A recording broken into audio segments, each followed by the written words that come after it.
ఇందుకూరుపేట మండలం కొత్తూరు గ్రామంలో వెలసిన శ్రీ పోలేరమ్మ అమ్మవారి సన్నిధిలో ప్రతి మంగళవారం, శుక్రవారం అమ్మవారికి ప్రత్యేక పూజా కార్యక్రమాలు నిర్వహిస్తామని ఆలయ కమిటీ సభ్యులు తెలిపారు. మంగళవారం శాకాంబరి అలంకారంలో ఉన్న అమ్మవారిని దర్శించుకున్న భక్తులు తీర్థ ప్రసాదాలు స్వీకరించారు. ఈ సందర్భంగా గ్రామస్తులు మాట్లాడుతూ 200 కుటుంబాల పైగా శక్తి స్థాయిలుగా అమ్మవారిని ఇక్కడ ప్రతిష్ఠించుకున్నామని తెలిపారు.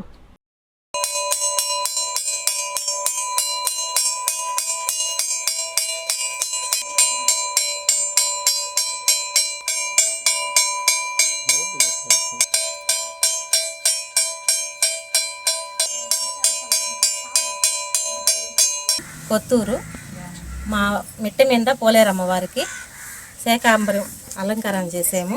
మా గుడి చాలా పనులు ఆగిపోయి ఉన్నాయి. దయచేసి ఎమ్మెల్యే గారు సహాయం చేయాలని కోరుకుంటున్నాము. మేము ఆడవాళ్ళందరం కలిపి అమ్మవారికి బాగా చేస్తున్నాము. మాకు ఇంకా పెట్టే కొరవ అయిపోయింది, శక్తి చాలట్లేదు. దయచేసి ఎమ్మెల్యే గారిని మా గుడి పూర్తి చేయమని కోరుకుంటున్నాం. ఇందుకూరుపేట మండలం కొత్తూరు గ్రామం మిట్టమింద ప్రాంతంలో వెలసి ఉన్న శ్రీ పోలేరమ్మ దేవస్థానం వద్ద ఇవాళ ఆషాఢ మాసం సందర్భంగా శాకాంబరి అలంకరణ కార్యక్రమాన్ని ఇక్కడ చేపట్టాం.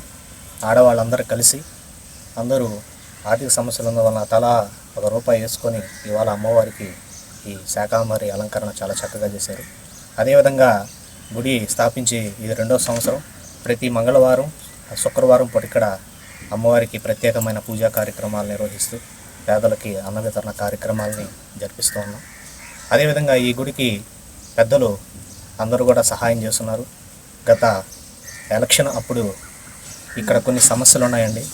ఈ మా ప్రాంత ప్రజల ద్వారా 200 మందికి కుటుంబాలకి ఈ గుడిని చాలా కష్టపడి వాళ్ళ శక్తి స్థాయిలా నిర్మించుకున్నారు. ఈ గుడికి కొన్ని సమస్యలు ఉన్నాయి. అవి గత ఎలక్షన్ ప్రచారంలో నీలిమారెడ్డి మేడం గారు కూడా మన నియోజకవర్గ ఎమ్మెల్యే గారి కుమార్తె నీలిమారెడ్డి గారు కూడా వచ్చారు. ఆమెకు విన్నవించుకున్నాం. ఎలక్షన్ అయిన వెంటనే విజయం సాధించాక అమ్మవారి గుడికి వారు సహాయాన్ని అందిస్తానన్నారు. అదేవిధంగా మాకు ఇక్కడ మా ప్రాంత వ్యక్తి అయ్యుండి మాకు ఎంతో గౌరవకారం సంతోషం. మా ఏకుల పవన్ కుమార్ రెడ్డి గారు మండల అధ్యక్షులుగా గెలిచారు. ఇంకా సంతోషం. వారి వద్దకు కూడా ఈ సమస్యను తీసుకెళ్ళాం. వాళ్ళు కూడా చాలా మంచిగా స్పందించారు. త్వరలో దేవస్థానానికి అక్షరాల ₹5 లక్షల దేవస్థానానికి కేటాయిస్తామని చెప్పారు. గుడి ప్రాంగణం చాలా వరకు ఎండబడే విధంగా ఉందండి.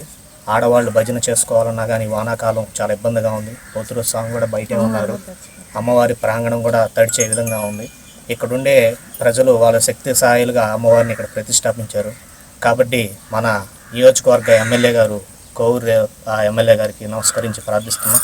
అమ్మ, మా గుడికి అక్షరాల ₹5 లక్షల చాలా వరకు ఉన్నాయి.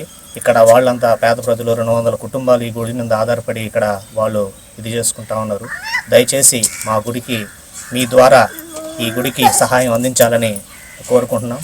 అదేవిధంగా ఎలక్షన్ టైంలో వచ్చిన గుణపాటి సురేష్ రెడ్డి గారు కూడా ఈ దేవస్థానానికి అడగగానే ₹50,000 సహాయం అందించారు. వారికి కృతజ్ఞతలు. మెడికవర్ క్యాన్సర్ ఇన్స్టిట్యూట్ మన నెల్లూరులో అత్యంత అనుభవజ్ఞులైన వైద్య నిపుణుల ఆధ్వర్యంలో అన్ని రకాల క్యాన్సర్ వైద్య సేవలు. అధునాతన పెట్ సిటీ స్కాన్ ద్వారా 5 నిమిషాల్లో క్యాన్సర్ నిర్ధారణ మరియు చికిత్స అందిస్తోంది. దక్షిణ భారతదేశపు మొట్టమొదటి హాల్సియన్ రేడియేషన్ థెరపీ మెషిన్ మరియు బోన్ మ్యారో ట్రాన్స్ప్లాంట్ అందుబాటులో కలదు. ఆరోగ్యశ్రీ మరియు ప్రభుత్వ అనుసంధాన ఉద్యోగులకు CGHS, EHS, ఆరోగ్య భద్రత, మరెన్నో బీమాలు మరియు నగదు రహిత చికిత్స అందిస్తోంది మీ Nellore Medicover cancer institute, Chintareddypalem, Nellore. Hi Nilor, please subscribe to N3 TV.